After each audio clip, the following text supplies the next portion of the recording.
In the summer of 2005, a group of friends went camping near Mount Hood in Oregon.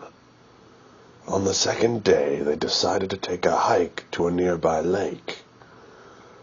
They figured it would take no more than an hour.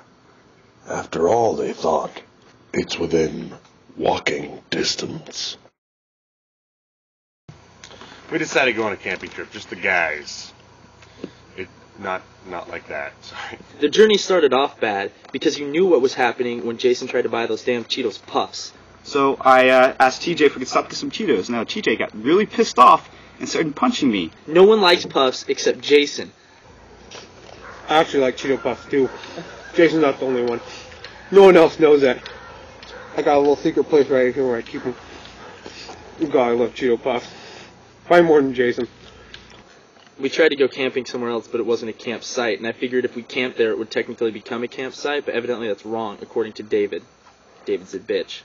One day, they're saying we should go on a hike, because hikes are cool, apparently, in Crazy World. So we're walking through the forest, and we want to go to Timothy Lake because we want to go fishing, because, stupidly, I cooked all the burgers at once and made a giant sandwich out of them. It was terrible, and I threw up many times afterward. The trail says 2 miles.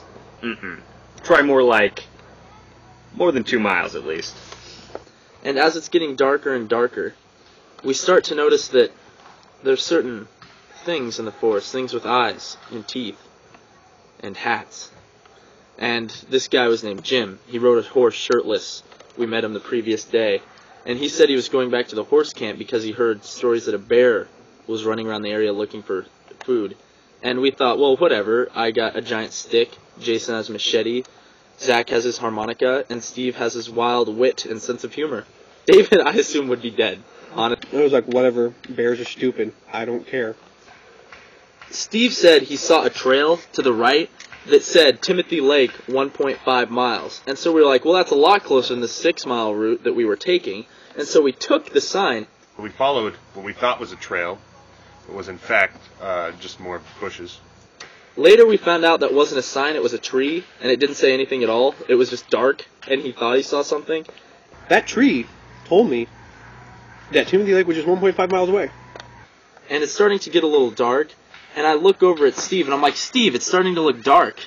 Use your Boy Scout tactics and make me a sundial. And he was like, TJ, that's the stupidest thing I've ever heard. How can I make a sundial if it's getting dark? And I was like, well, listen, Steve, I don't make the rules. I just want you to follow them. We decided to make a compass. We made a makeshift compass out of a log, hair from Fong's head, and an old tire iron that we found there. So TJ suggested taking out a piece of my hair. Now, all the ladies love this hair, so I wouldn't suggest doing it, but TJ took one anyway. I tried to tell him, his hair is gonna sink. Chinese people hair, it sinks. Now, what we did after that was we found a small puddle, and we tied the tire iron and the log together with Fong's hair. He was screaming a lot through this. He claimed I was crying, but what happened was there was this big windstorm, and all this shit got in my eyes, and it really hurt. And sometimes water comes on my eyes, alright? I'm human, alright? It didn't do anything. It sank to the bottom. And then we abandoned that plan once we realized we don't know how to make a compass. So, I suggest let's use the North Star. Me being a Boy Scout, I have the astronomy badge. I know where the North Star is. Now, the thing about the North Star is there's like 1 billion stars. We had an argument over which way it went. They start fighting over which one it is, and I said, fuck that, I don't care, we're gonna get lost, we're gonna die.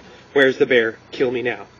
So this big debate gets started, which star's the North Star. Steve thinks he knows. And he says, this is north, so I'm going north. Now, even if he's right and that was the North Star does not mean the campsite star. We split up, which was the dumbest idea in the world. So our party split up into 2 parties. It was me, David, and Jason. I like to call this team cool. And then there was TJ and Steve. I like to call team thinks they know everything, but really they don't, because they got their heads up their asses and they didn't listen to Zach. We went north, and they went south. I got stuck with TJ. I don't know why. It was kind of like, I don't know, like Scooby-Doo, like getting stuck with Scooby-Doo. You don't want to be stuck with Scooby-Doo. He just wants to go eat shit. And so we were walking up this path, and Suddenly, Zach starts playing his harmonica. I think they're all very thankful, as I am, that I brought along the gift of music. It kept our minds off of what was going on. Now, I'm not going to lie, I'm pretty good with the harmonica, even though I've only been playing for a week. I wrote a little song while we were walking about our trials and tribulations. It's called Where the Hell is Home?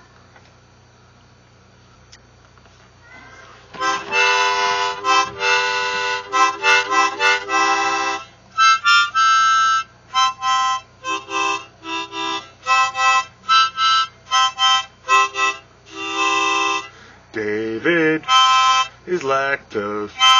He can't drink milk. Jason likes machetes. He likes to cut trees. Zach Rowe is awesome. He's the leader. Everyone likes him. He's smart. He's funny. He makes good pancakes. And we're trying to find home.